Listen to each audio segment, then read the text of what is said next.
Welcome to the Enlighten Up podcast, where I am going to take you into a deep exploration of what it means to exist in this current reality.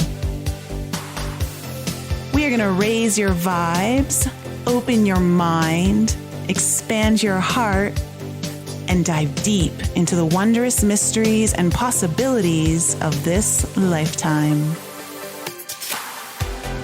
There's been a spiritual catalyst that has set in motion the awakening process of many across the globe to return to the knowingness of self and unite what has been separated. Together, we're going to bring light into that darkness. We're going to remember the joy of living. But most of all, we're going to turn up the volume of our own eternal power and do the thing we're here to do.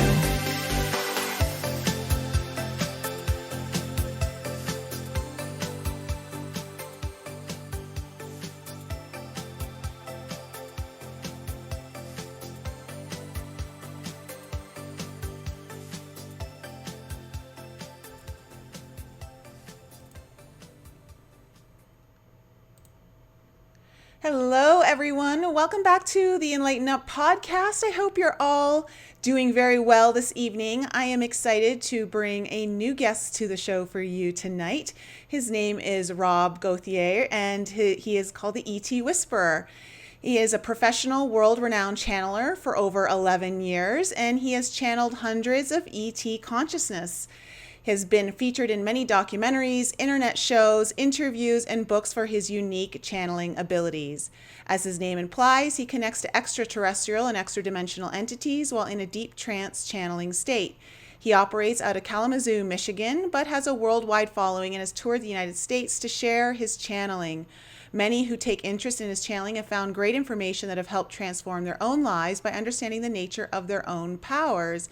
And Rob's main guides are Aridef and Treb, and have helped hundreds of thousands of people across the world find their own power by directly interacting with them or watching the hundreds of free videos with thousands of hours of channeling and teachings that are made free for everyone. Rob, welcome to the show. And I totally screwed up your name just as I was saying it. It's Rob Gauthier, everyone.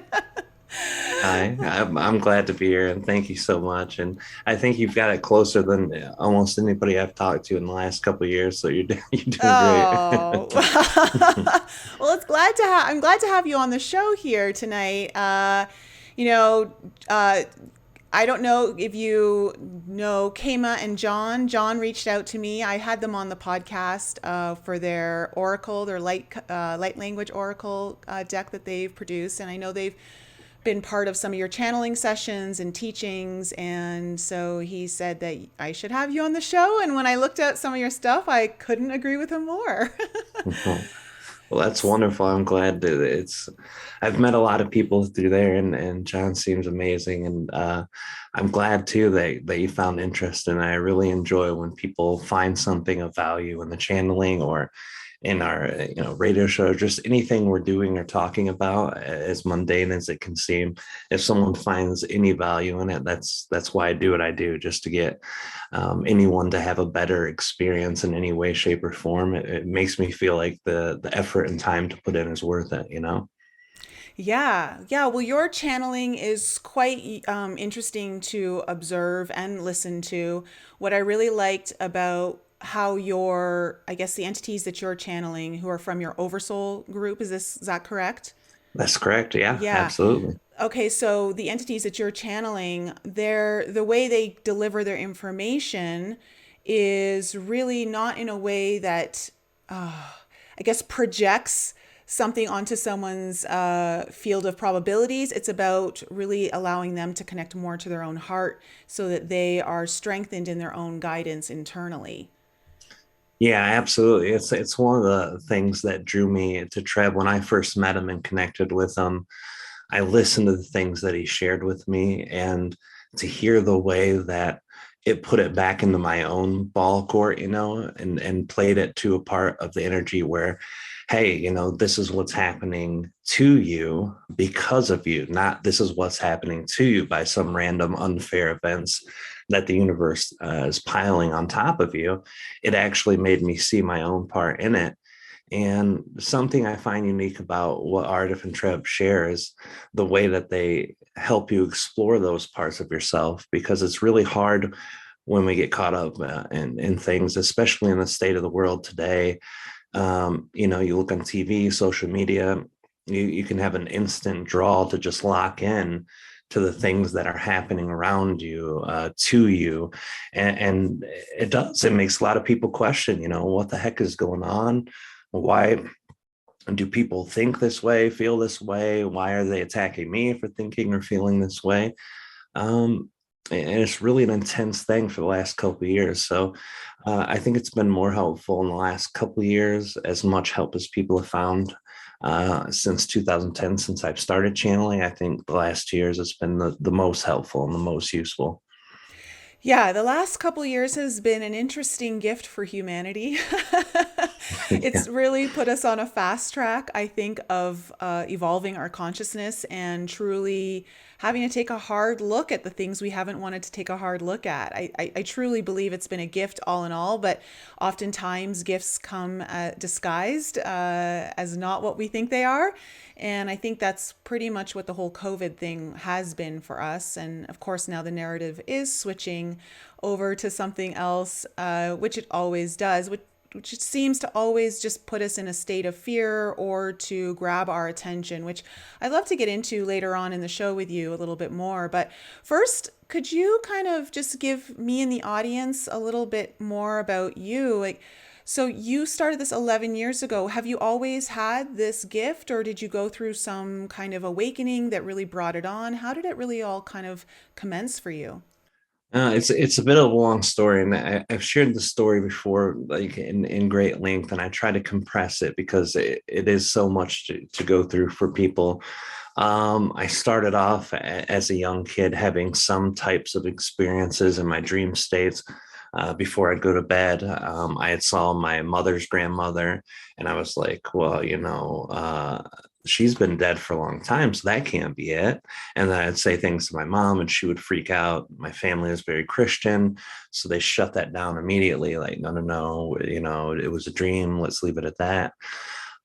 So it didn't get a lot of love or attention in that part of my life. I got older, disenfranchised, disgruntled with Christianity and the religious ideas. And I had some trauma of my own that I tend to work out through my teenage years into my young adulthood. And then when I was 19, I had my son.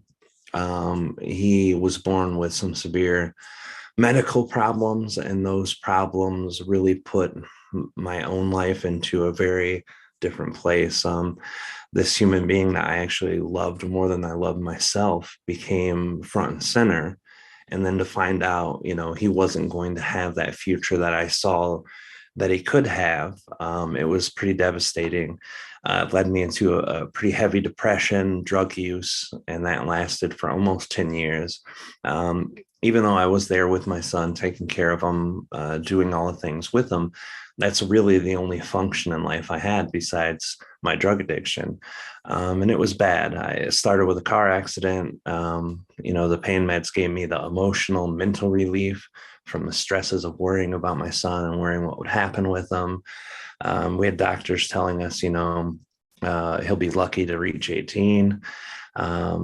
He's 22 now. We threw a big party on his 21st birthday because that was like the major threshold of time that they'd given with him for us. And he's been beating odds ever since. And he can't talk or walk. He's in a wheelchair. He's 100% dependent, non-verbal, non-communicative. So this being changed my life, and from that point, even though I was depressed and down, I always focused my love and energy on him. And finally, after losing a friend to an overdose, after many years of just going deeper and deeper into that hole and losing my relationships and love and everyone around me except for my son, I said it was time. And I ended up doing like rehabilitation and methadone clinics and all sorts of stuff. until finally I got off. And when I got off drugs, it was the first time I actually got back in touch with my emotions for a long time, like since I was a teenager. Even from the teenage years to when I had my son, even though I had him in my late teens, there was a lot of trauma. I was in, hanging out with people who were in a gang, and violence was a big part of that. So it was a really dramatic, huge experience of really negative, heavy things that happened in the first part of my life. And I'm left with that question again, what is God? What is the thing around me that makes all this beauty and that creates this thing? Science worked for me for a long time, Big Bang, evolution, blah, blah, blah. That was okay. That worked. But after getting off the drugs and feeling that emotional energy and the mental clarity that I hadn't had for so long, it wasn't enough. So I searched and I looked and I found a spiritualism church, and they did a reading for me the first day I went in. And I was like, holy crap, they could have never known this about me, before social media and stuff. And it hooked me in. So I spent time with them and I said, I wish I could do what you do. And they said, everyone can do what we do. This isn't a special gift just to us. It's something you have to learn to do. They taught me meditation. Eventually, I hit a plateau on the meditation, and the church thing was still a church. A lot of fighting in that specific church, and a lot of the feelings like being back in church when I was a kid. A lot of the central dogmatic beliefs and inner fighting of beliefs within one sector that's supposed to have it all figured out. So I backed away and I started my own research, and I found the Hemisync Gateway experience from the Monroe Institute in Virginia. And that actually put me into a whole new level. And I practiced that and I did it for a long time. And one day I said, what will happen if I go beyond this 21 state? Because there's 21 levels in the meditation. So instead of counting to 22, 23, like some people might picture you would do, I just said 21 and now beyond 21. And that was the first night I met Treb. And it was a deep, deep, deep meditation. Those meditations take you to the deep place. That's why they're so profound and so useful for so many people. And that's where I met Treb. And when I met Treb, I freaked out and I thought my brain got broken and I thought I was going insane. So I stopped meditating. And at this point, like spirituality engulfed my life. I replaced a drug addiction of nearly a decade for addiction to feeling better, an addiction to having emotions, an addiction to meditation.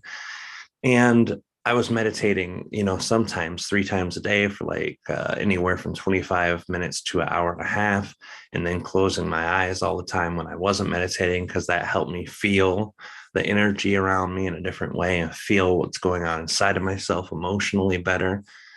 Eventually, after like 3 or 4 days of not meditating, after meditating all the time forever, I went back and I said, I've got to try to see what's going on here.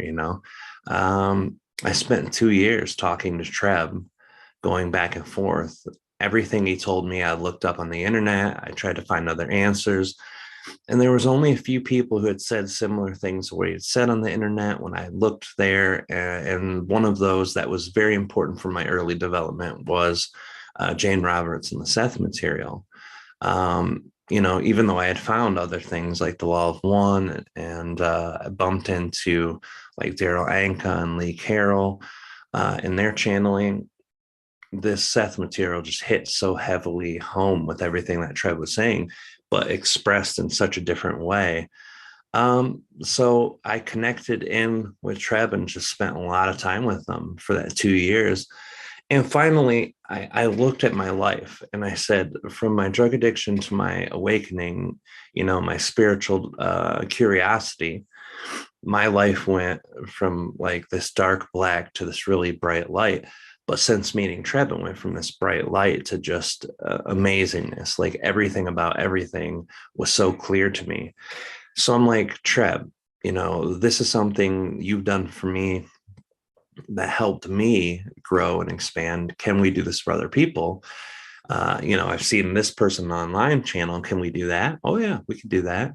And he teaches me a few things, and I look at the internet, and then I start channeling it. And within probably 5 or 6 channelings, maybe 4 or 5, a handful of personal sessions where I'd either record myself or my son's mother when we were living together would ask questions. And then all of a sudden, I'm on YouTube. I'm like, I've got to share this right away.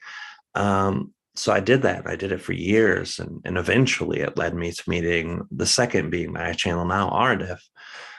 Back in 2012, I'd been channeling publicly for a couple of years at that point, and someone approached me about reading a book, and he said, can we have Treb connect us with other beings that like live on this planet, or other beings that he knows, or something like that? And I said, well, let's ask him. And he asked Treb, is there anybody that you connect to, like Rob connects to you to get information? Is there anyone that you connect to get information that we could talk to? And that's when he brought in Ardef. And in that whole book, it was like the most intense 20 some odd pages of material throughout the whole book, explaining how the universe is designed, how consciousness evolves, how physical things evolve with consciousness, and just this such in-depth, powerful information that I'd never even considered as a possibility before. And even though Treb described these things to me, he never elaborated it in a way that was so comprehensive and compact and so in depth. And ever since then, I was like, yeah, hey, let's try to channel Ardif again. But I couldn't channel myself. I channeled Treb, and Treb would channel this being. And after a couple of years of channeling full time and taking it as a profession, it meant I was channeling like every day, all day, at least 2 or 3 times in a day, Monday through Friday, sometimes Monday through Sunday, just channeling all the time.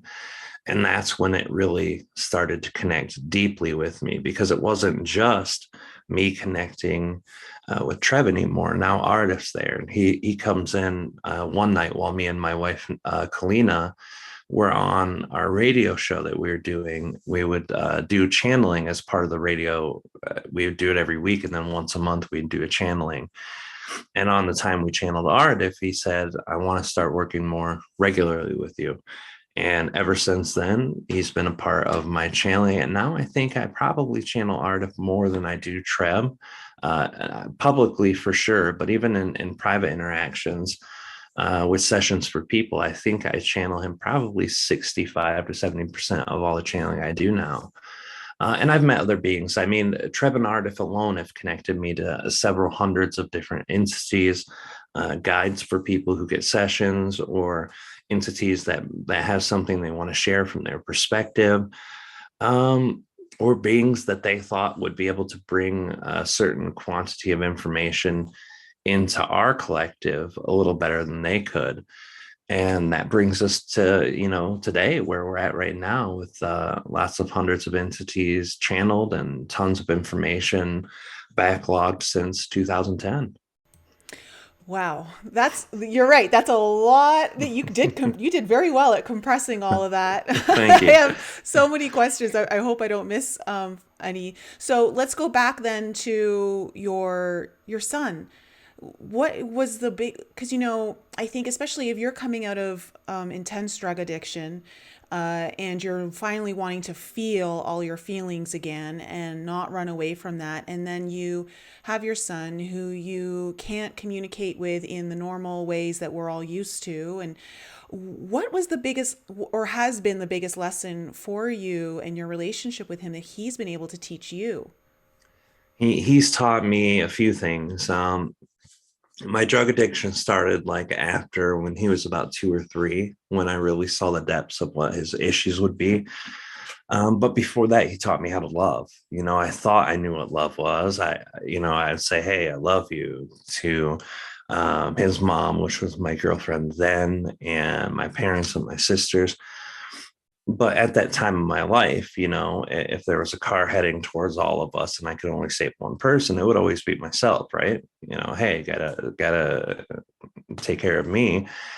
And when he came along, it stopped being that way. There was a human being alive who I loved more than I could love myself. And that taught me that love was bigger than what I thought it was. And my daughter, who's now 2.5 years old, taught me that I can love a lot of people with a lot of myself, and love, these two beings more than I do myself times 10, and be able to love two of them at once. So my kids in general have taught me love, and the things that I've learned with interacting with him. The most important spiritual lesson that I learned when going through trying to understand why this would happen to him. My mind says, hey, um, he was injured at birth, and this injury caused brain damage, and this brain damage created these problems for him. Why would this happen, in a universe where we're supposed to be powerful, and this? And Treb says to me, what do you think is involved with your son coming? Don't you think he had a part of that? Don't you think he had a decision in that? And that was hard for me to hear. Like, why, he could have had any other life. Why would he want to do that?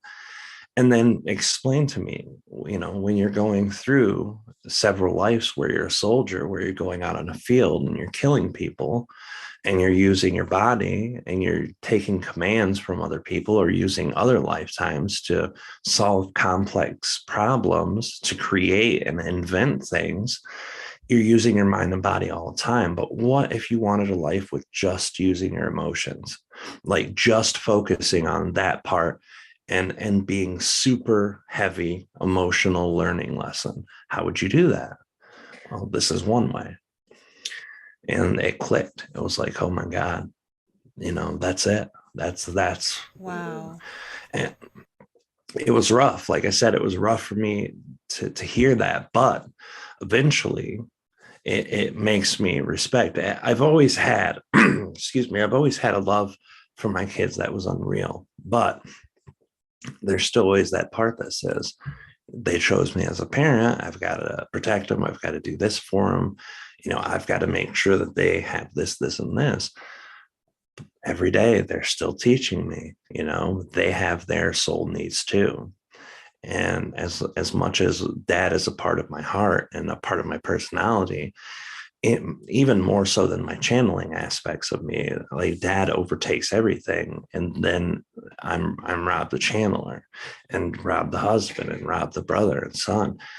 That part still humbles me every day, because every day something new will pop up, and it's like, I can't do anything about this. I've tried and I've tried. Well, you're not supposed to do anything about this, because this is their life and not yours. You keep them safe. You keep them emotionally loved. You support them in the things that they need. But this is their incarnation too. And you don't think of your kids as Yeah. creators until that's right there in front of your face. And I think that's probably got to be one of the hardest lessons any parent has got to go through, is to understand that whatever you want for their destiny, you have to understand that they're the ultimate creator in that. And ultimately, whatever they're choosing, you mean you offer as much guidance and as much love as you possibly can and support, but ultimately, whatever preconceptions you may have had for their future is totally your own projections. And yeah, that's got to be a really difficult lesson for any parent to go through, especially when the circumstances are so severe as in yours. And I think it's beautiful that your son is already even proving that he's not as limited as the world told him he would be. The doctor saying he's lucky if he lives to 18, and he's now 22. He's also demonstrating perseverance and power in his own choice to live beyond what others told him he would. Yeah, he's being loved. His incarnation's not done yet, and I respect the fact that it probably will be earlier than it would be, that there's a good chance he won't live to be 70 or 80 or 90, like a lot of us would be. And I've almost accepted that as a fact.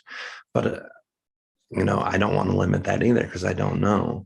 And something interesting you said too, the humbling part and the hard lesson to learn. But there's another side to that too. They choose the parents that they know will jump through hoops for them in certain things. Um, like with our baby, we've had a couple things happen with her where she's already had a couple surgeries too before she was 2 years old. And normal people who haven't gone through what I've gone through with my son, or haven't had the good intuition and a bond with the baby to understand its needs, even though it can't communicate with you too.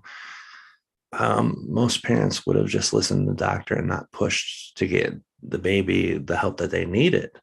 So there's two sides to that too. They're going to go into the parents that will do the most for them in the journey that they want to, which means when you're arguing and fighting with the doctors to get problems taken care of, they know that that's your type of personality. If they need an intervention in that way, or some form of help, and they want that as part of their greater plan too, then they know you're going to be the one to go up and butt heads with the doctor to get what they need to. So it's a balance, and I've learned my part is the love, the nurture, the support, but also follow the instinct. Every instinct I have as a parent, I follow. Some of it doesn't work, and that's the emotionally tough part. But it's also meant for me to be doing that because, they chose me to follow my instincts, just like the baby chose Kalina, and my son chose his mother. Yeah, and it brings back to everything that, we were talking about at the very beginning, in how the guidance comes through Treb and Aridef, is that it's all about the free will, and understanding that free will plays a role in all possibilities that have come from the probabilities available. And I think that's important for everyone to understand, especially when it comes to, because to me, like, timelines and everything like that, they're really just a sense of probabilities that are out there. And then, however much you're choosing, whether you're realizing it or not, it could be unconscious choosing, it could be conscious choosing, subconscious choosing, and your own frequency is all helping to choose and strengthen a few different probabilities into possibilities. And I think that's kind of, in a way, I think it's a little difficult for a lot of us to wrap our heads around at the best of times, even because it really does put the onus on us to be extremely conscious in every choice that we're making. And that can be very difficult in a world filled with many distractions. It's the most difficult. That's the most human part of it. And the free will aspect is really, really crazy. A lot of people in our community who understand, that you're a soul having a human experience, and that you have a higher self, and that you have these guides working with you, they can wrap their head around that part of it. But when Aridef and Treb have told people, they're like, well, why can't my higher self change or this or shift that or move this and help me with that? They always tell them, the higher self is there to guide you. They're not there to do for you. That's your part. The free will belongs to the driving seat. The power of the soul sits in the body. That's where everything drives from. Everything above is there as like tech support, or mechanic support. Whatever you need, they will assist you in getting for that experience, but you're the one who has to do it. If you're destined to be a great orator, or a lawyer, something like that, and then you decide that you want to murder someone who did you wrong, or you lose your temper and snap and kill them, that part of your journey's done. You've chose something that takes you outside of the realm of being able to do that. And you might still be a lawyer in prison or something, but you're not going to go out and do something that you can't do with that. We have the power to move mountains, but we also have the power to limit ourselves greatly. And as much as people say, the higher self does this for me or assists this for me, they assist everything that we do. And if our desire to come in was to be the best mechanic in the world, and we end up not being a mechanic, the oversoul and the higher self don't care. They're not expectant on that fractal of us to do anything. All they want to do is support us. And all the soul really requires is experience. That's why you come down, you have a life. And if it's not the same as your life, you're still not losing anything, because the experience itself feeds up into the higher realms of consciousness, which feeds to the level above them. And even though hierarchy is a bad word to use, it's very fitting, because we're the smallest little fractal of energy out of all of these larger fractals that we come together to be a part of. Like every human that ever lived from the beginning of Earth to the end of Earth is part of the human collective consciousness. And every plant, animal, higher dimensional being, inhabitant of Earth, from the beginning to the end of Earth ends up being the Earth collective consciousness. So it's all something smaller coming from something larger. And as long as we're giving that larger part something that's very individualized, an experience that no one else had, no one else can be Rob Gauthier and have two kids. No one else can be the exact experience that I've ever had. And even if I never channeled in this lifetime, although I feel being a father and channeling are my callings in life, the two callings for myself, even if I didn't channel or even if I didn't have kids, the soul would still appreciate the experience, because it doesn't have that judgment of, oh, you're a really nice person, this is a good life, or hey, you're a really bad person, this was a bad life, or hey, you hit the mark, that's great. No, it just wants you to experience. It wants you to get down there, get in earth, have your experience. Yeah, I think that's something that was when I was in my early 20s, my naturopath, who was very gifted beyond just naturopathy. And I was really very much still in my ego of wanting to really prove myself and do certain things. And I was like, I need to follow my calling, and I need to like be the best at whatever it is that I'm here to be the best at. And she asked me a really important question. She goes, well, what happens if you don't? And I was like, what do you mean if I, what do you mean if I don't? That's not an option. And she goes, but what if you don't? What does that mean about you? And I really can appreciate that question even 20 plus years later, because I now understand that, like what you were saying, there isn't anything here that we really need to do other than show up and have our experience. But really, it's all about, no matter what I'm doing or what I'm achieving or not achieving, can I still hold that capacity to, appreciate myself and love myself and engage my experience exactly as it is, and not have the expectations that I think I'm supposed to have on myself. And I think that's something that we would eventually all come full circle to, when we're going through a myriad of cycles of our own evolution.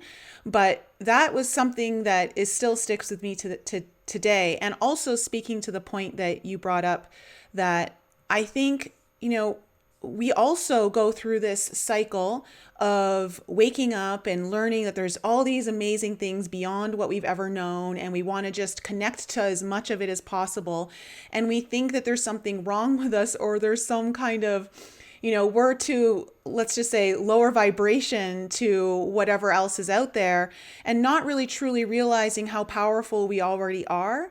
And that lesson has really hit home for me in the last 6 months, because a lot of my audience already knows this, but after 30 years of being completely anti-vax, and I was like, I don't want any vaccines in my body, I chose to get it at the end of last year, for my own personal reasons. And it was something that I had to really move through. But what it taught me was that there are so many things that we think we're going to do or not going to do in our life. And then there's an experience that comes up. We may not understand it, but I got to say this, and I'm going to say this for the first time on my channel.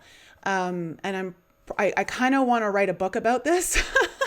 But I never knew that the vaccine would be the ultimate teacher of mysticism to me, because I learned how to alchemize it. I learned to take my power back. I learned that there was nothing outside of me more powerful than me. And the vaccine actually became one of my greatest teachers. And if anyone were to tell me that a vaccine would become my greatest teacher in my mid 40s, I'm like, you're out of your mind. But this is the whole state of, we cannot pass judgment on things, and we have to understand that what we think something is, or how our feelings are, our attachment or non-attachment to it is in a present moment, could very much change down the road. And we've got to have enough leeway or give within our own judgments and experiences and willingness to expand, but what beyond what we've already learned and known, to move into perhaps a space we haven't yet achieved or tapped into. And so for me, it's really allowed me to open up and tap into a level of mysticism that I had no idea I was truly capable of. And so it's just really helped expand my mind. And so I love that, there's this idea of, well, a lot of people asked me, why did your guides tell you to do this? And none of my guides ever told me to do this. It was a personal choice that physical Nicole Frolick in this, body made, in the moment that I thought was best for me. And I think ultimately that's where we've all got to return to. And like what you said is that when we're coming to making our own decisions, yes, we want to tune into our heart and we want to be connected to, our own source energy, our own higher self. But ultimately it's us making the decision. We're not looking for the decision outside of us. We're looking to whatever feedback we need, communication, information, so that we get to make the decision on a free will plane. I loved every bit of that. It's amazing because so many people have come to me during the whole pandemic, and what does Treb and Aridef say about this and that? And should we take the vaccine? Should we not take it? Should we worry about the virus? Should we not worry? And I was like, I'm going to tell you guys something very, very realistic about my experience with Treb and Aridef. I love them. They are a huge part of my life. I lean on them for everything, but I do not ask them for medical advice. Why? Because they've never lived in a human body, and they can be a part of my experience as much as they want, but they don't have my belief systems about medical systems. They don't have my belief systems about illness. They sure as heck don't run in a body 1.0 when they're out doing the high dimensional thing. This is something that we have to do. And I can't do it for you either, because my choice might not be yours. And I'm not going to go through the experience of trying to get you to see my side of it. And that was probably my most frustrating thing through this whole thing. Everybody fighting with everybody. And it's like, you guys have to make these choices for yourself. And if you step on the other people's free will to do what you think, have them do what you think they should do, well, that's not really something that they're going to do, is it? That's not, even if they do it, it's not going to be on their own behalf.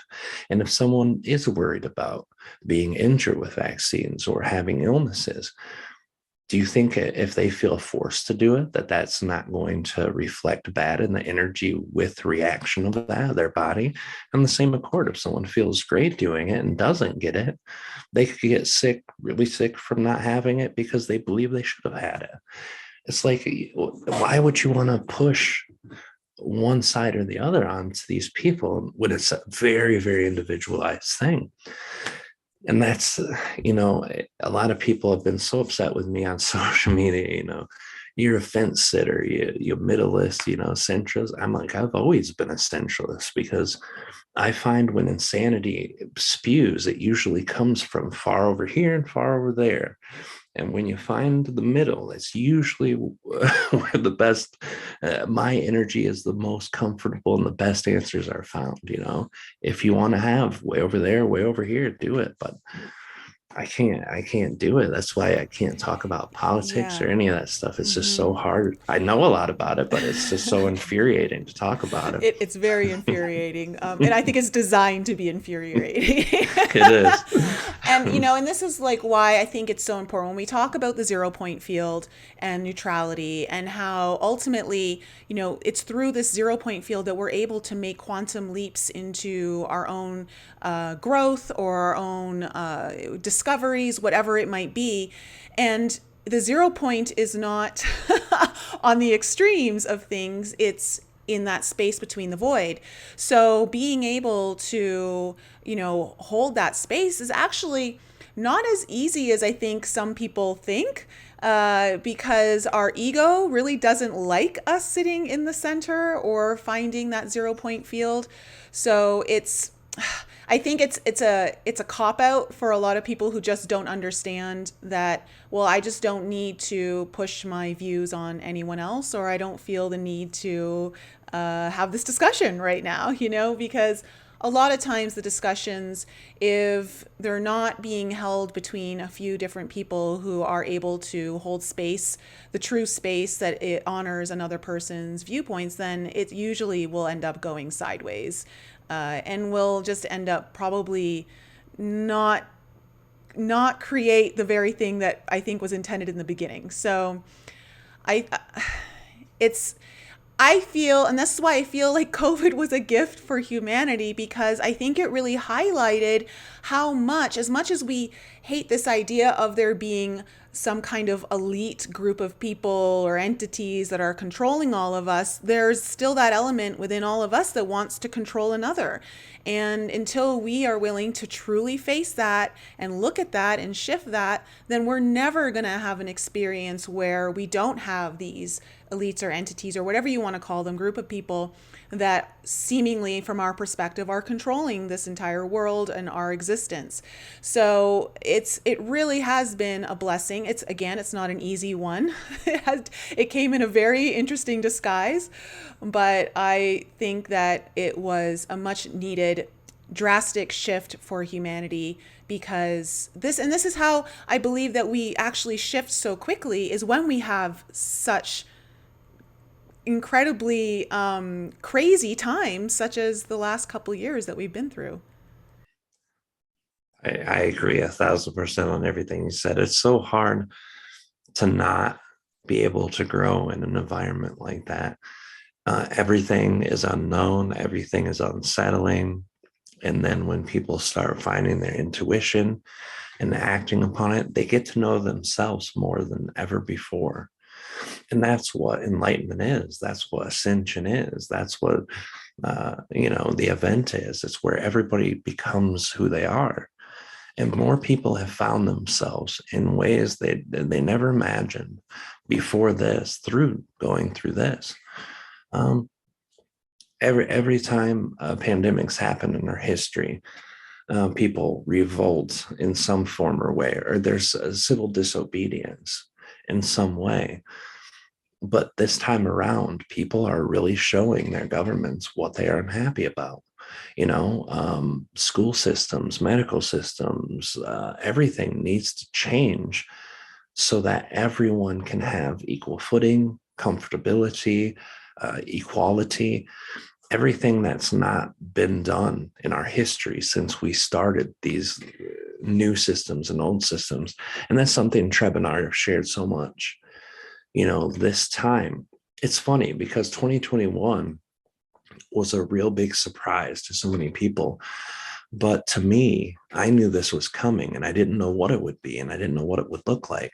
But Treb and Aridef have always shared that, hey, what's 2012? What's ascension? Well, it's a 9-year cycle before 2012, a 9-year cycle after 2012, where people's consciousness will shift and it'll start slow and accelerate and accelerate. And by the time it's done, humans will start new experiences.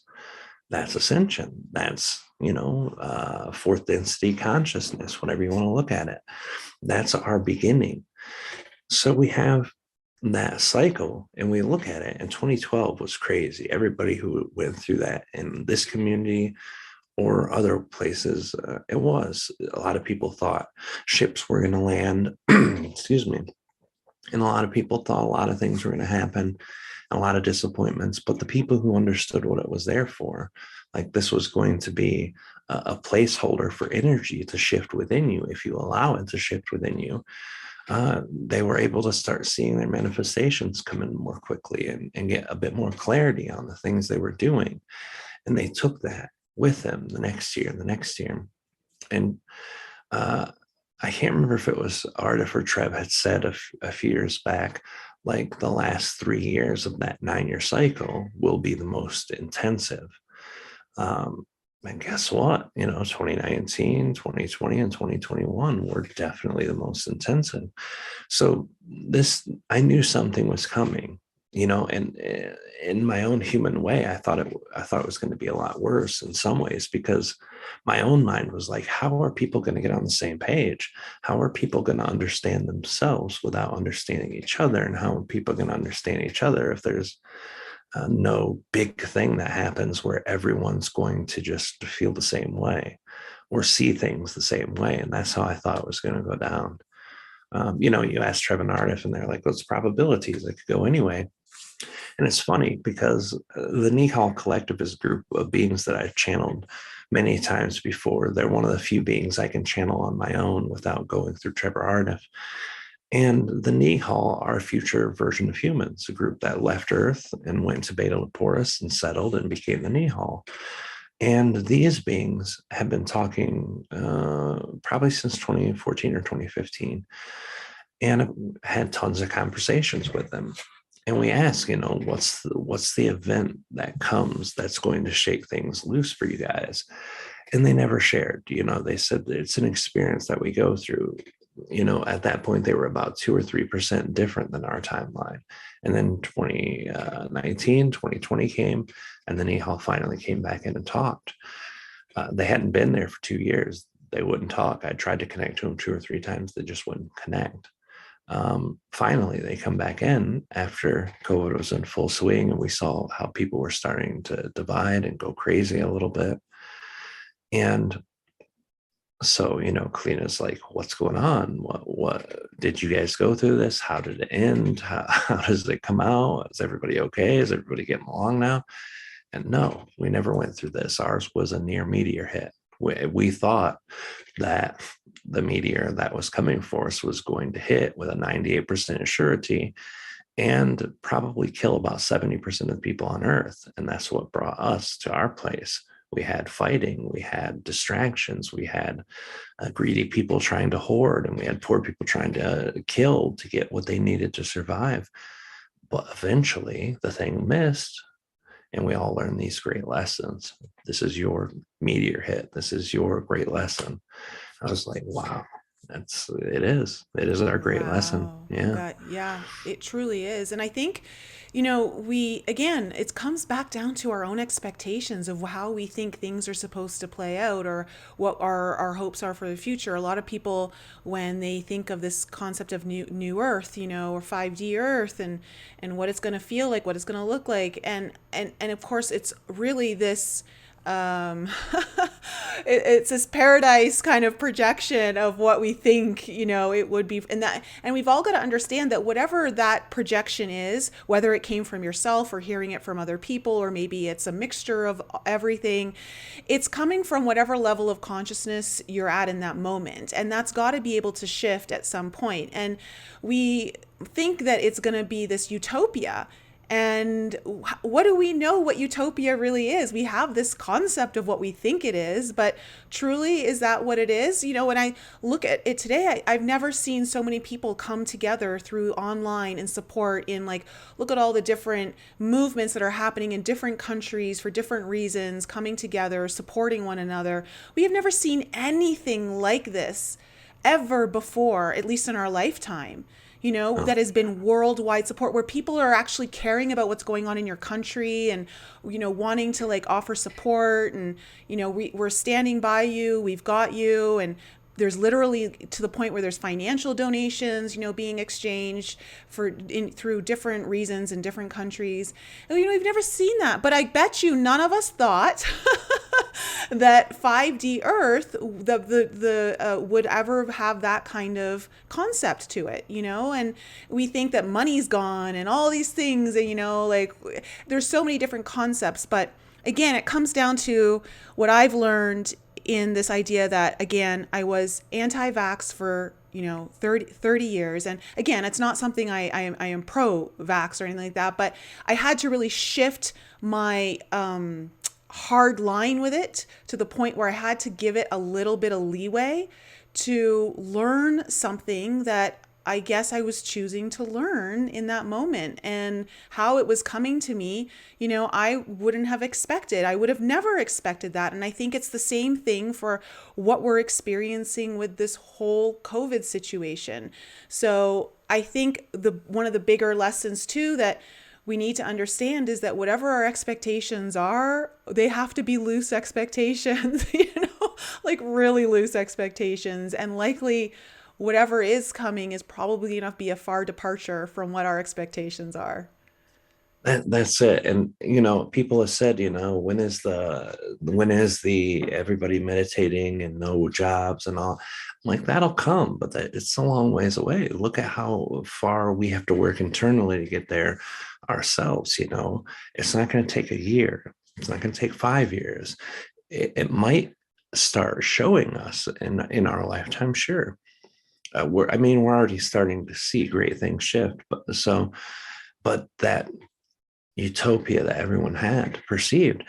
But I think you made a extremely valid point of seeing all these people coming together. It's funny. People think, that when people come together for this reason, it's good, but when they come to reason for this, it's bad. But I like seeing it all. I liked the truckers working together to release mandates. And I also loved watching the people go on Washington, D.C. to start the mandates. I loved it all because people were coming together. And even though there were arguments and fights and stuff like that, on a small scale, the unity overcame the division. I watched 2020 with a little bit of horror. I'm not going to lie. I was so concerned about the state of the minds of people. I watched people supporting their causes, and then watch these small minority of groups come in and start burning places and all this stuff. And I was horrified. I was like, this small group is going to deter people from wanting to gather, because then they're going to play the blame game. Everyone's pointing the fingers. Your side's doing this, my side's doing that. And then I watched something amazing happen where Trump supporters and Black Lives Matters were marching together for an event. And I was like, oh my God, this is amazing. Last year, I could have never seen this coming. And even though the cause for that pisses some people off, people on both sides of that, people who were Trump supporters, people who were Black Lives Matter supporters, the fact was people who wanted to kill each other a year ago were standing in the same spot celebrating their desire to get the government to change something that they want to change. Loved it. Loved every bit of it. And I think it's naive to think that these things can't work themselves out. And I think it's naive for us to think that there's not going to be tension when it does. I mean, take yourself, think of the person that you dislike the most in the world, right? I can imagine that some listeners have people in their lives they hate, I've had to fight hatred before. Hatred was something in my mind with certain people who had done things to me that I thought were so unforgivable that I actually felt a feeling called hatred towards them. But then all of a sudden, you look at all of the experiences and you try to put yourself in the shoes of that person. And oh my God, you can actually see why they might have had the imbalances they did to treat you the way they did. It doesn't make it right, but you can get through that if you focus on that whole picture thing.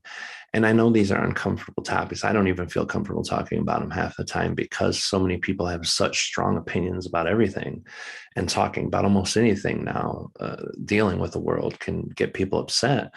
But the fact is, people coming together has got to be good, no matter what it is, no matter how, unless it's involving hatred, or violence or something like that. If people are just getting together for good cause, there will always be a few people doing bad things. But I think that's normal. It's got to be normal until it's not normal, until people demand that it doesn't happen. But that's like everything. People demanding the changes they want to see putting that energy into seeing it. And that's something I don't think anybody should be mad at, because when it's your turn to be passionate about something, do you want the resistance of other people there? Do you want to be able to come together with common cause for the betterment of people from your perspective? And even if it's not a betterment of someone, you can go either way on all these hot topics, vaccine or mask or mandates or whatever. And there's an answer that's there. There has to be an answer that's there, that's right. But people are going to feel through their answers. And unless they have that visceral feeling of frustration and anger, it can't get them to the next level of understanding why they felt that, and then going through the emotions of healing that, and then finding that answer that's there. No one can get there until they go through that. So as rough as it looks from a person on the outside looking in, or external factor, it almost has to happen. And I really think that it's exciting to see it. I agree with you. And speaking to this idea of anger and understanding that, we're all at different levels of our own journey and experiences and different cycles of what we're going through. And we have to remember that, there are some people that are going to have to go through that really angry phase in order to be the catalyst for them to want something better for themselves, to want the change. Anger is often a very big catalyst for change. Whether you like that or not, it is. And so and it kind of speaks to also this idea of, having really strong opinions and all of that is fine. There's nothing wrong with that. However, you need to also understand, though, that if someone else is having a strong opinion opposing yours and it affects you emotionally and you're getting triggered, then that's just letting you know that you're not emotionally sovereign. Then that there's something that you don't feel completely secure in whatever it is that your opinions are on. Otherwise, it wouldn't bother you so much if someone else did. Like if you feel good in your space, then you're not going to be triggered through that. And and I want to jump back also to when we were talking about this idea of utopia and how you said, oh, people like, well, when are we not going to have jobs anymore? And I got a download instantly as you said that first we must all go through understanding that we need to utilize the job to further our purpose, like to be able to shift the consciousness of what the job mentality holds right now. So a lot of people are just using it like to either get by, make money, support their family, just do what they're supposed to do. Like the society tells them what their expectations, maybe their family expectations are on them, or even what their own expectations are. But once we start to first have to go through the process of like, start to channel your joy through your work. And then once you start doing that, then you won't even need, then guess what? It just dissolves. You're still working, but you don't feel like you're working. And that's the whole trick of it all. It's not just like jobs just go away. You want to have a purpose. You want to be offering to society, but it will never get there until you know how to tap into that purpose and joy and channel it in through your work and creations. That's beautiful. And a lot of people give older generations flack because, they've created some of the harder systems for us to try to transmute. But there's wisdom in the people who've been on earth for a long time. And the old adage, when you love what you do, you never work a day in your life, is absolutely honest and truth. And using your talents to bring those changes in the world can take a really crappy job and turn it beautiful, or to make it feel. But I also think too, you look at examples, Treb's race, their fifth density, they're at the end of fifth density. They've already gone through their personal experience, like we're getting out of now and trying to go into connection. So they're leaving, right now, they're leaving wisdom. So they've already went through where we went through, they went through connection, and they've gone through almost all of wisdom. So I mean, they're evolved hundreds of thousands to millions of years beyond where we are, for sure, easily. And their race still holds jobs. They don't call it jobs, they call it excitements. Each of them self-appoints themselves something that they're excited to do. And it always serves a function in the greater collective. They do this job and they choose it for many years. They go through a process from birth all the way until they're sure that what they're excited about will be an excitement for them to carry.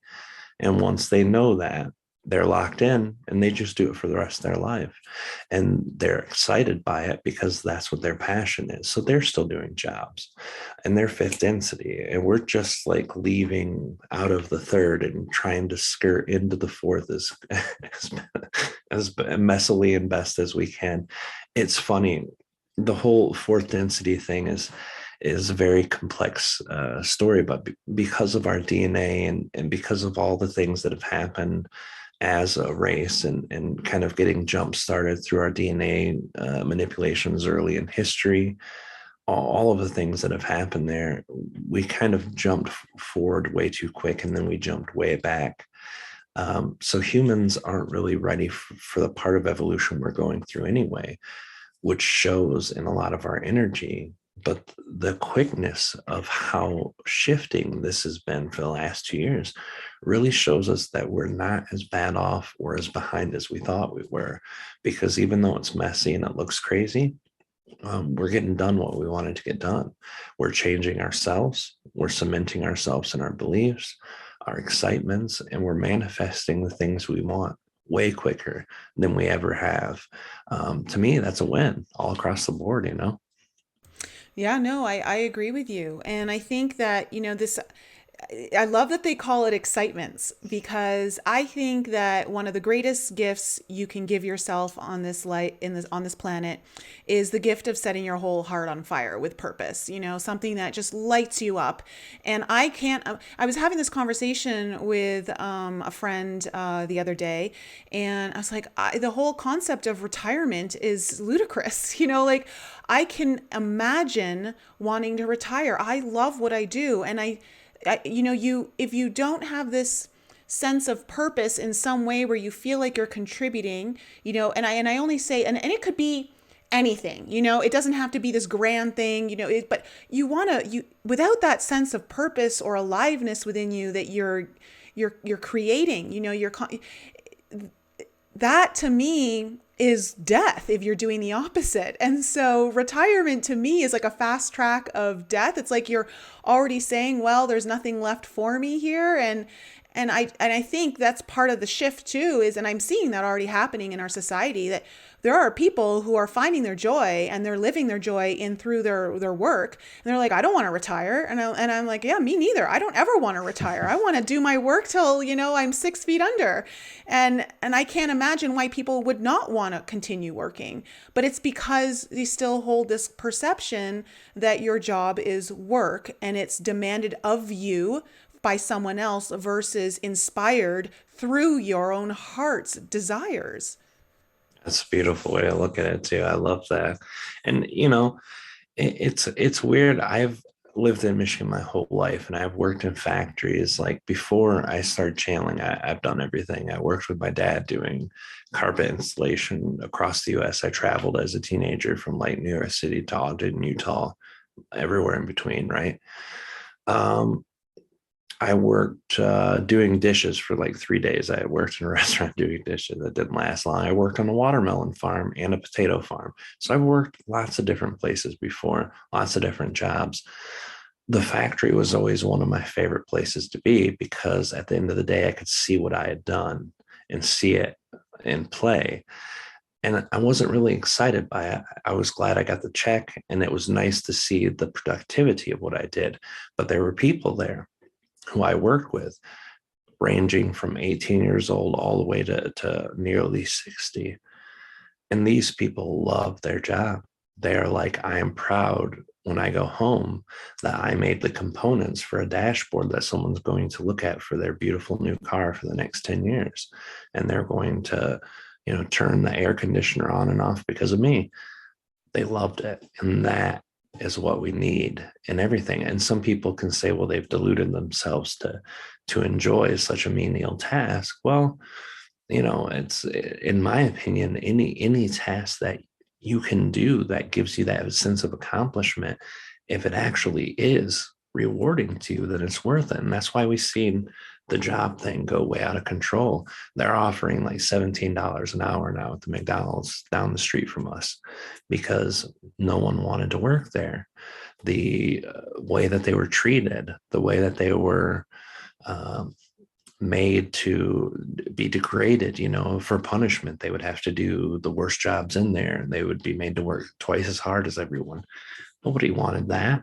And now they have to treat people nice. And now they have to pay them well. And now you're going to see people who are excited to work in places that deliver people food. And even though it's not my type of joy, I think I've eaten McDonald's twice in the last 10 years. Well, not 10 years, but at least 5. Um, people enjoy it. And some people can do it and it doesn't affect their bodies or so. But it's an excitement. And that's what this has given us as a gift of all. And as much as people kind of are upset by all the things that are happening, it really, it sucks to go to a 24-hour gas station and have it closed 3 nights in a week. But when they're not treating people well or they're not paying them well, this will get people excited. More money, more opportunity, more leeway in family and needs and all that stuff. And I think it's wonderful. I think it's great.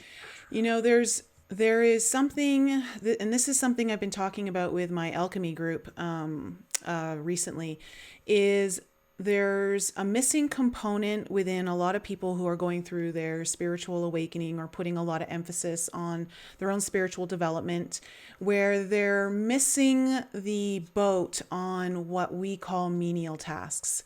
And it's like there, and like you said, although the systems that the older generations have brought us in and how we work and all of that, there is wisdom there that we can learn from. And there's something about the things that are not very mystical in our lives, such as discipline, such as structure, and as diligence and showing up and scheduling the things that you need to do and just doing them anyway, even if you don't feel like it. Working through some of that, that is part of the living process. That is part of the creation process, actually. There are moments where things are just flowing and it doesn't feel like work and all that, but there's cycles. Like, we live in a cycle. You're never going to be on a cycle of constant creative flow. It's just not how it works. That's not how anything works in like this universe and in existence. There's always cycles. And so to deny the cycle of the fact that you may hit a rut or you may not always be in that creative flow, and you're going to have to tap into that masculine energy that just, grits your teeth and bears down, like forces yourself to sit down, face what your tasks that you need to do and get them done, despite the fact that maybe in that moment you don't really feel like it, you're not feeling the joy, but you've got to show up for yourself. And I think sometimes we dismiss the importance of that and the necessity of that. And when you do, you start to lose the momentum that you could be creating in this now for something that could potentially have a lot of power for you, because you're not allowing that other part of the equation to be part of your process, and you're thinking it's less than. And I think it's a really important part of the process. I call it divine discipline. And I think that we need to start learning how important divine discipline actually is in the creation process. That's beautiful. I love that. I've never thought of it that way, but that's actually exactly how it works. And you're right, too. A lot of that goes missing on myself. A lot of it goes missing on a lot of people. I'm the type that goes in the moment and likes kind of just jumping by the seat of my pants. But there are moments where I cannot do that. That is not going to happen. It's not going to work. It's not going to be productive for me. And begrudgingly, you make the switch over and you do it. But the energy there is something too, the old generation, the new generation, the extremes of one, the extremes of the other.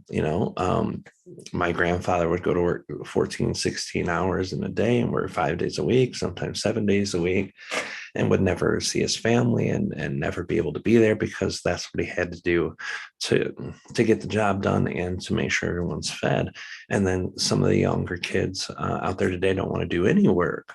They don't want to do anything of anything. I've seen it through kids around my nieces and nephews, whose parents don't offer them either excitement or motivation for anything.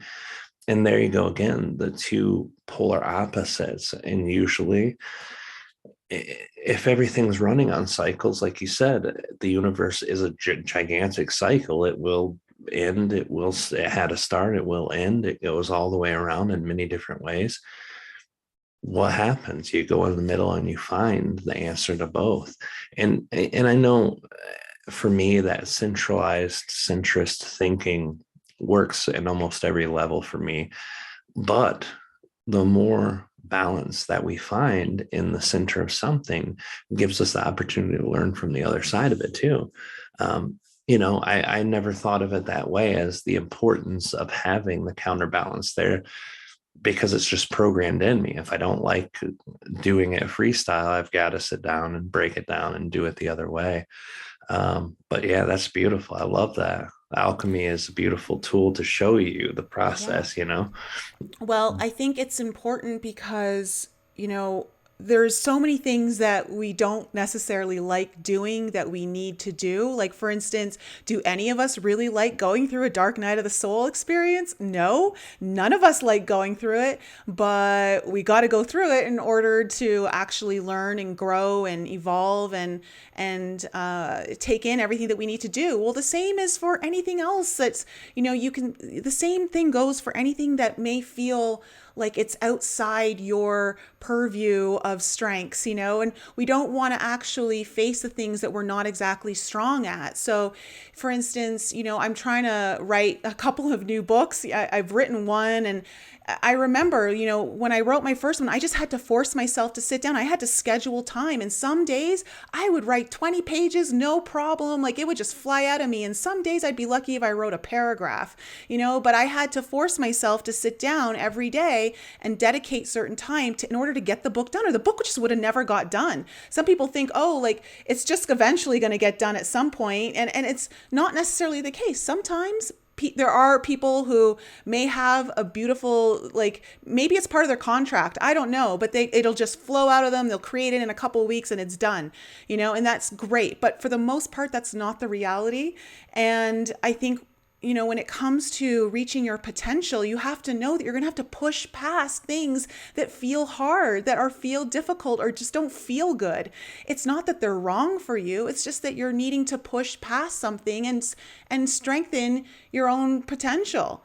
And actually discover more of your own potential. And you're never going to discover it until you like push yourself more. So I think this is where for me personally, what I am seeing more, like, I see this happen. This is a topic that comes a lot within my own clients.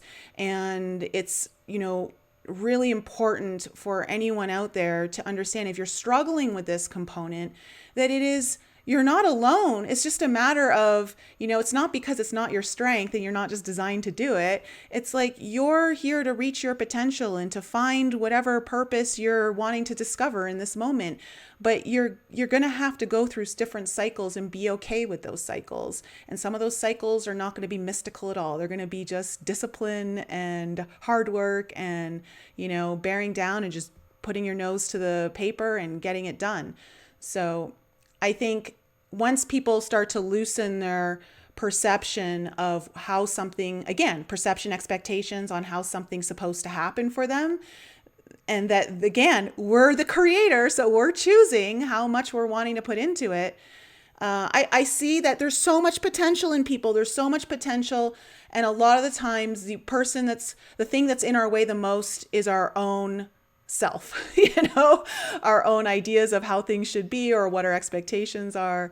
And once we can move past that, it's a big shift.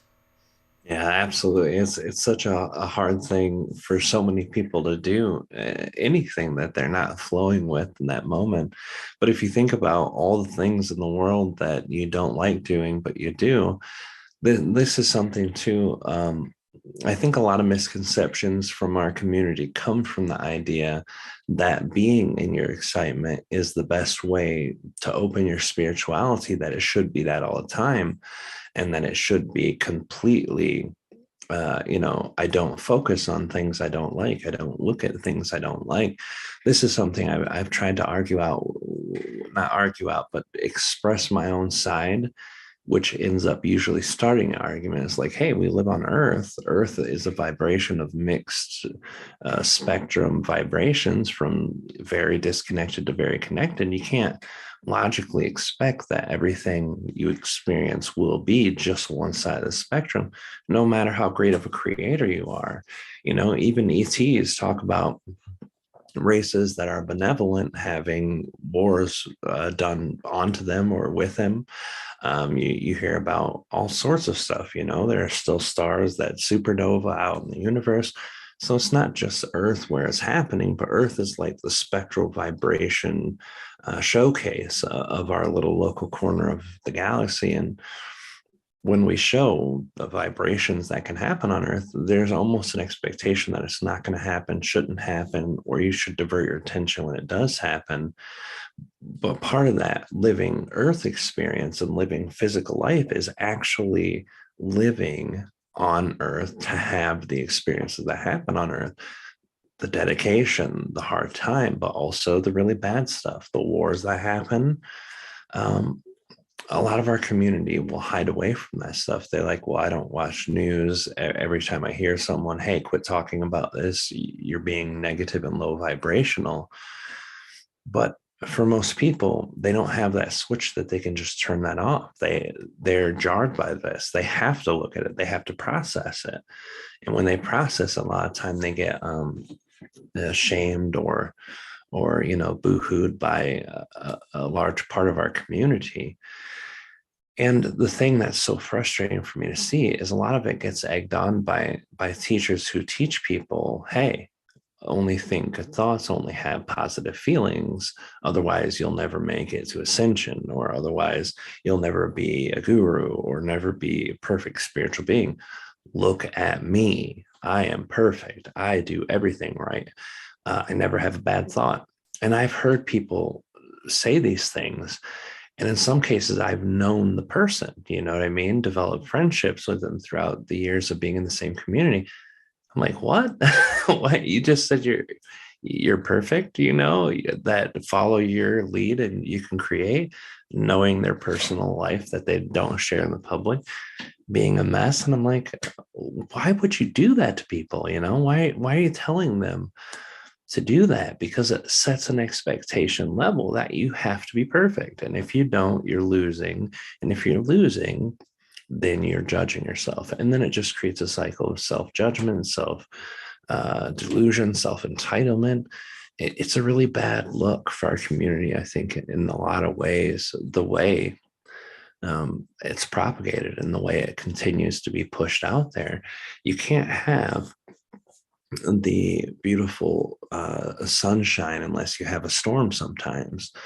And you can't have a beautiful breeze if it's not colder to hot or hotter to cold. It's always got to be a force of change where we live. We're on Earth. We're in a universe that's dynamic and spectral too. So even if you took Earth out of the equation, you're still living in vibrations that are very disconnected and very connected, and everything in between. No, I agree with you. It's been interesting to observe some of the propaganda that has come out of this community, especially when it comes to ascension. And I think it's really basic. If you're wanting to move through your ascension, then you will. Every day you get to choose, and there are so many ways that you will be able to experience that. There isn't just one way, there are infinite ways. I had someone, because I got a lot of flack from my audience when I disclosed that I was getting the vaccine or that I had gotten it. One person had said, "Oh, you won't be able to ascend now because someone said that when you get the vaccine, you can't ascend." And I'm like, well, who the hell would say something like that? And I'm like, that's the most ridiculous thing. And the fact that like people are eating this up and not even going within to see, like, that just means you've given your power away again. And I think there's so much that's being churned up for us to look at right now, so much of ourselves and how much we've given our power away, especially within the spiritual community and on the spiritual journey just in itself. We've all gone through this where we're always looking for the answers outside of us. Even when we are like going to beings, through channeled sessions, or even, booking sessions with other people, it's okay to get guidance. It's absolutely okay. We've been doing that since the beginning of time of humanity. There's always elders or people that you go to learn from their wisdom, but it's there to equip you with more information and knowledge so that you get to make your choice and decision, and you get to choose what is and what isn't, not to learn from someone else what is and isn't and what your choice should be or shouldn't be. And I think that's where some people tend to, it's a very fine line of understanding how to receive guidance and insight versus looking for an answer. I absolutely agree. And that's one of the things I think I'm fortunate about is that when I came into my community as a part of the community, unknown to everyone else, only me knowing about the community, when I first started sharing my channeling, I let everybody know who I was up front. I am an imperfect human who has problems, who has issues to deal with in life, who is not perfect, who has mistakes, who gets mad, who gets angry, who gets frustrated. And I never stopped telling them that ever. For years and years and years, I remind people, because it's not just, oh, well, you can channel, you've got to be some form of guru, or even Treb and Aridef. A lot of people do this with Treb and Aridef. Treb and Aridef are perfect from our perspective because they figured out all the stuff that humans can't. So to us, it looks really impressive, but they're still going through their journey. They haven't mastered it. Otherwise, they wouldn't be in a body. If you're in a body, you're working things out. If you're in a body, you're going through an evolution, you're going through a learning experience. And even though they know a lot more than we do, and they're towards the end of their experience, while we're, more towards the mid central beginning central part of ours, it's still a learning journey. And that's the thing. When I heard Treb share something, and I love Treb. Like I said, I went through 2 years with him. Then I asked him how to communicate his message to the world through channeling, and if it was viable. So I trusted him already. But the moment I knew that I knew that I knew that Treb was the most amazing being in the world is when he told everybody, your higher self is connecting to you. It is you. Your higher self is just a slightly elevated form, of you. So when you're getting guidance, go to your heart, go to your higher self, because that is you. And when you are aligned with yourself and when you trust yourself, no entity in the universe, the wisest or longest living being that's ever existed in the universe, the one that knows all things around them, can never tell you what's best for you than you. And when Treb said that, I was like, yeah.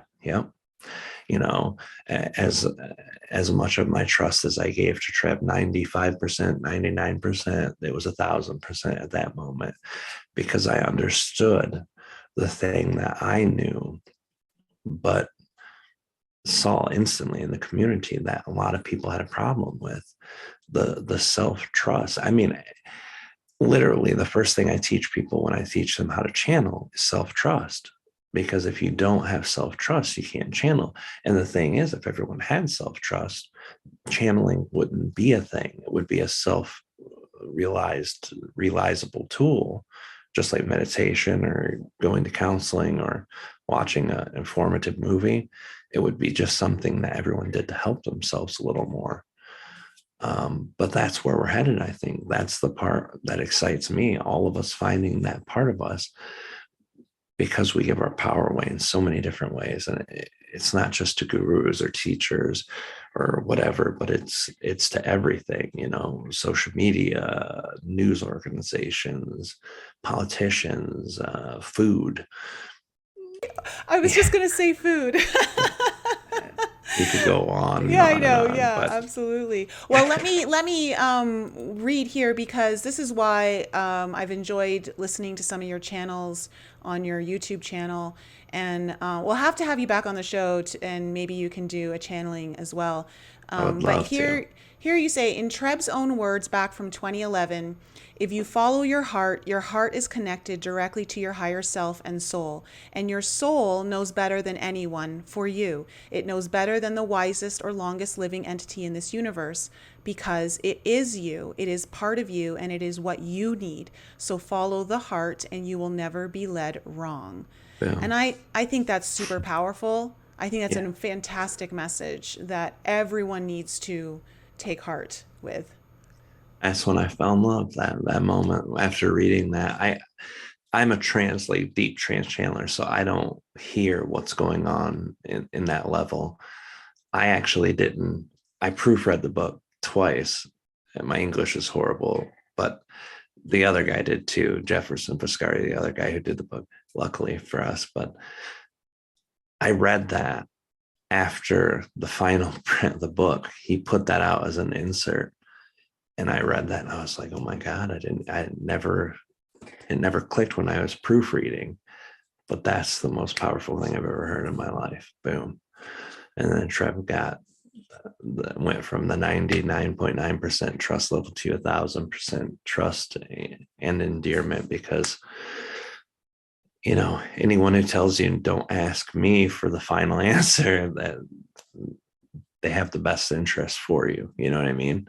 And I think all of us, when we learn that we have that answer and that we have more of our best interest than any other human alive, everyone's got agendas. It's funny. I tell everyone Aridef and Treb have an agenda. They want to communicate with humans, to teach them. That's their agenda. They want humans to have more knowledge, but that's still an agenda. Just because it's not a malevolent agenda doesn't mean it's not an agenda. With ourselves, our agenda can be to empower ourselves. And if we have that and we work with ourselves, and trust ourselves, is honestly the best thing. I really love that. That quote's one of my favorite. Thank you Yeah, for bringing that. it's beautiful. It's beautiful. And I think before we end the show, I just really want to kind of touch in on this. Is if you could just kind of let us know a little bit about Ardif and Treb, because I understand Treb is a benevolent reptilian hybrid. Is it a human hybrid? Yeah. And have you seen them in your meditations? Like, yeah, okay.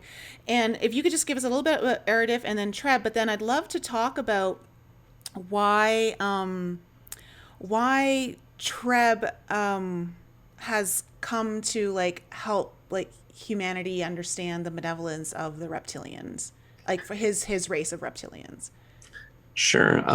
First, Treb is a benevolent reptilian human hybrid, and he's actually a reptilian animal, that was like second density, like an animal, and was mixed with a Nihal, and that's where the Nihal come in, which was a future version of human race. And that race was created, a hybridization. Right now, he's a fifth density being who lives in Capella. They look very reptilianish. The first time I saw him, it scared me. I do see him when I go into my astral projection state. That's who I'm with all the time. So while you're talking to Ardif or Treb, I'm hanging out with Treb. We're just kicking it. Um, my friend calls it go fishing with Treb. And so we're just hanging out. And Ardif, I met through Treb. I don't see him like I do Treb. I hear him, I feel him. I can connect to him when I'm talking to Treb, but it's never like visual. He's one dimension higher than Treb is. And when I'm with Treb, I'm hanging out in his dimensional level. So, um, Aridef is a sixth density ancient Pleiadian. Now they call him a humanoid because anything that appears like a human, they tend to call humanoid, like grays are considered humanoid, even though they don't look like a human. They're humanoid or humanish. So Aridef is a very short, blue-skinned being with like purple eyes, purple hair. Most people mistake him for a female, very feminine archetype of their body.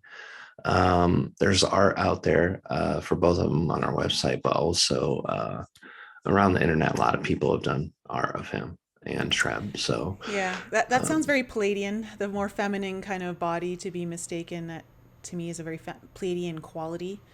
yeah. So with Treb, then let's just close off on this because this is another lesson that I learned through receiving the vaccine is because I was actually communicating with the consciousness of the spike proteins. And I started to understand that through some downloads that I was receiving, that our interaction with what we may consider lower consciousness, ones that are more derived in fear, that how our intention is to interact with it could help it evolve to a place where it may have had malevolent intentions, but it can evolve into benevolent intentions. But it's part of that is determined through our own choice on how we choose to interact with it. Do we choose to be in complete fear of it and hate it and push it away in resistance, or do we inquire and choose to engage in a more evolved way? So whatever you've learned with Treb through whatever your interaction has been with him, or through any channelings that have come through, what do you know in how their reptilian race has been able to evolve beyond the malevolent ones that seem to be in plentitude in this universe and galaxy? First of all, when I met Treb, I understood that they were kind of guided and raised by the Nicole, so they grew up very well. They were taught the type one philosophy, the oneness, the connection. So they didn't really have any problem evolving. The other reptilians, the Earth reptilians, Alpha Draconians, I've learned a lot about them. And what I've learned about them is equally valuable and goes right into the thread of what you're talking about. Um, Treb's race helped me open up to reptilian energy too, because the only thing I'd ever heard before I met Treb was that reptilians are nasty and that they are demonic and blah, blah, blah, blah. So the first thing I learned is their energy was intense. Their energy was dominant. Their energy was projected onto anything that they wanted to overpower. It's very basic. I dealt with humans like that all the time. Um, I used to get in trouble for beating up bullies at our school. Like, it's a whole story, but yeah, I used to beat up the kids who picked on the mentally handicapped kids and stuff from our school. So that was a different thing, but I understood the energy behind it, and it made me take notice. The draconian energy and the reptilian energy, as easy as it is to hate, you have to understand who and what they are before you can understand anything about them. What I've come to learn is that they both have had very different paths than what people are told. That if you want to look on it at a very human level, even though if you ask them, they would tell you, no, we haven't gone through trauma. We don't have trauma because we're not afraid of anything, which is probably true. But their race back then went through trauma. One of them was almost annihilated, and the other one, I'm not sure what trauma was there, but there was a huge trauma there. They had to be guarded. They had to become dominant. Alpha Draconians didn't even come from this universal structure. They came from an entirely different matrices. And when they came from that, they were considered fairly low on the totem pole. So they had to be pretty badass to survive in the area that they came from. They exist as beings who can't, like everything in our universe is naturally evolving, right? We go through our densities and dimensions, and we get from A to Z. And once you're done with sixth density, you go back to oneness, and you could play the whole game over again. Hey, we'll start a new planet or a new solar system, new galaxy, whatever. You can do that. That's consciousness evolution. Draconians are at the end. They're at like 99.9999% done. And they have been there forever. That's why they're the oldest living beings in our galaxy. They have learned to circumvent that incarnation cycle. They don't have to leave physical reality to go to the next level. And they've learned how to do that. And they disconnect their self from source energy. And what provides that? Well, technology. They have better technology than every race in the galaxy because they're ancient and because they want one thing, and that's to exist as who they are. Now, I don't know anyone who can be mad at another person or human being or any being for wanting to be who they are. I adore the fractal that is Rob. I love my personality. I love my life. I love my experiences. Asking me to be someone else would be met very quickly with a no. And if it was a continued pressing, then it would be measured back with the level of aggression that came to me. It would always be that way because I'm not going to be who you want me to be because you want me to be that person. And that's all they are. That's what they're going through right now. The system of evolution wants them to go back to oneness. They don't want to. And the one thing that they found that creates enough disconnection is massive fear and disconnection emotionally from planets full of beings. So even to say, they teach these other reptilians the way to manipulate planets of consciousness, planets of beings. They taught the Earth reptilians, and we live on the same planet as them, but even they had trauma. They were almost annihilated by a race of beings who wanted to kill them because they were relatives of the Alpha Draconians, because they were lent their DNA. So before you start hating something, you need to understand it. And most of the time, when you get to understand it and put yourself in their shoes, just like any political ideology, any worldly ideology, vaccines, mandates, sports teams, before you get into that level where you hate this other being or person, you really have to understand them. And I can say wholeheartedly, now that I understand draconian beings, earth reptilians, I don't like their actions in some cases, but I understand. I don't hate them. Quite a few of them have gone out of their way to do good things for them. Like the draconians are one of the major reasons we don't have wars on this earth from other ETs flying down like you did in the Mahabharata and the other Indo ET wars, because they kind of run the place around here and they don't let other people or other entities come to our planet and mess around anymore. That's good. So you have to understand them before you can really place a judgment. And for one, I've taught myself long ago, I still judge people, I still judge things. It's a natural instinctive reaction as a human, but I try my hardest not to judge anything, anyone, until I really understand it. And if I understand there's a pure malevolence that comes from the mindset and action, then I judge it accordingly. Then I judge it as bad and evil or whatever. But even then, if everything I've taught is right, that's a projection for myself anyway. And I've already hated the evil Rob. I knew him well. I fought many years to not be evil Rob, and just so frightened from that, I created more issues within myself. But we try to quit judge. It's an external concept being played out from the internal anyway, if we look at the deepest level. So you're just hating yourself. If everything's one, you're just hating yourself. No, I completely understand that. And that's very interesting information. Thanks for sharing all of that. And it's true, like there's, I think about myself, I've gone through a pretty debaucherous period of time in my life that is not who I am today, but it is part of me. It was part of my journey. And I think the hardest part of being able to move forward is learning how to understand. And once you understand, you can actually appreciate. And I mean, I wouldn't go so far as to say I would love a reptilian, but, I can absolutely understand the need to have full expression of who you are and to not have that denied in any way, shape, or form. But it's like, when it comes to your own self, the best way to heal is is to engage and to embrace, I should say, to embrace.